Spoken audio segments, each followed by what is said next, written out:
ஊருக்கு நடுவில் ஒரு பெரிய பார்க்கு பாருங்க, எவ்வளோ பெரிய பார்க்கு, க்ரீன் விஷயம். நம்ம ஊர்லலாம் இந்த மாதிரி பார்க்கு ஊருக்கு நடுவில் இருந்துச்சு சொல்லி முடிச்சிருவானுங்க. இந்நேரம் ஃப்ளாட்டு போட்டு விற்றுருப்பானுங்க நம்ம ஊரில். பாருங்க, சரியான பார்க்கு. கிட்டத்தட்ட இப்படியும் ஒரு 10-15 ஏக்கர் இருக்கும்னு நினைக்கிறேன். இந்த பக்கம் ஆரம்பித்து அந்த பக்கம் வரைக்கும் போகும்.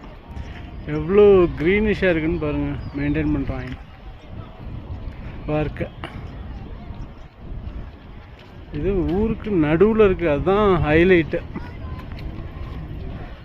இதில் என்னென்ன பண்ணி கொடுத்துருக்காங்க அப்படின்னா, கவர்மெண்ட்டு ஃப்ரீயாக, முக்கியமாக குவாலிட்டியாக ஃபுட்பால் விளாட்றதுக்கு கிரவுண்டு, அப்புறமா வாலிபால் விளையாடுறதுக்கு கிரவுண்டு குவாலிட்டியாக ஃப்ரீயாக இந்த போகிறாரு.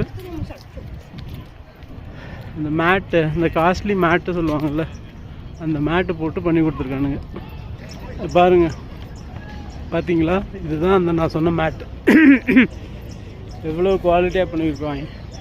இதெல்லாம் நம்ம சென்னையில் 1 மணி நேரத்துக்கு கிட்டத்தட்ட 5000 ரூபாய் சார்ஜ் பண்ணுவானுங்க. இது வந்துட்டு கவர்மெண்ட்டு ஃப்ரீயாக பண்ணி கொடுக்குது இந்த மக்களுக்கு. இந்த மாதிரி 1-2 கிடையாது, கிட்டத்தட்ட 20-25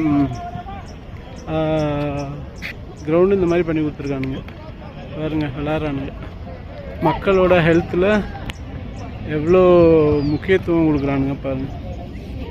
எவ்வளோ பதியுது பாருங்கள்.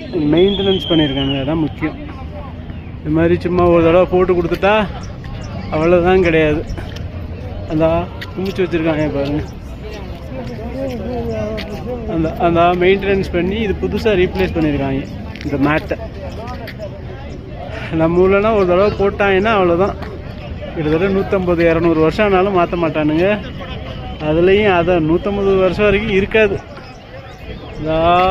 எல்லாத்தையும் ரிமூவ் பண்ணி அந்த பக்கம் ஓரமாக போட்டு புது மேட்டு போட்டு கொடுத்துருக்காங்க. இது ஃபுல்லாக ஃபுட்பால் விளாட்ற ஏரியா. அந்த பக்கம் வாலிபால், அந்த பக்கம் பேஸ்கெட் பால், அந்த பக்கம் ஒரு பெரிய கிரவுண்ட் இருக்குது பேஸ்பால் விளாட்றது, ப்ளஸ் வந்து இந்த ரக்பி அதெல்லாம் விளாட்றதுக்கு. ஸோ இந்த மாதிரி தான் இருக்குது வெளிநாடுகளில். நம்ம நாட்டில்